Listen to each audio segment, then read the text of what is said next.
కార్యాలు చేయడానికి ఎంత నిజంగా స్త్రీ ఎంతో ఒక ఆదర్శవంతంగా దేవుడు పెట్టాడు. పిల్లలు కుటుంబం ఏలడం, కుటుంబం బాధ్యత ఎవరి మీద ఉందంటే స్త్రీ మీద పెట్టాడండి. కనుక ప్రియులరా, స్త్రీ జనమ పరమార్థం అసలు దేవుడు నాకు పుట్టించింది తన గురించి పనిచేయడానికి, ఆయన గురించి ఆలోచించడానికి, దేవుని పనిలో సహకరించాలా, దేవుని పనికి సపోర్ట్ చేయాలి అని ఆలోచన కలగలి పిల్లలు. అంటే ఎప్పుడు ఆలోచిస్తుంది అంటే దేవుడు మనకు నిజంగా పిల్లరా, దేవుడికి మనకు గుర్తొచ్చినప్పుడు అనేకమైన ఆలోచన వస్తుంటాయండి.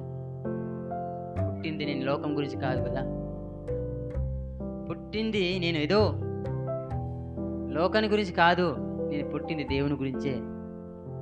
దేవుని పనులను సహకరించాలి, దేవుని పనులని సహాయం చేయాలి, దేవుని కొరకు నేను సపోర్ట్ చేయాలనేసి ఆలోచన కలిగే స్త్రీగా మన భర్తల్ని మనం సహకరించాలండి.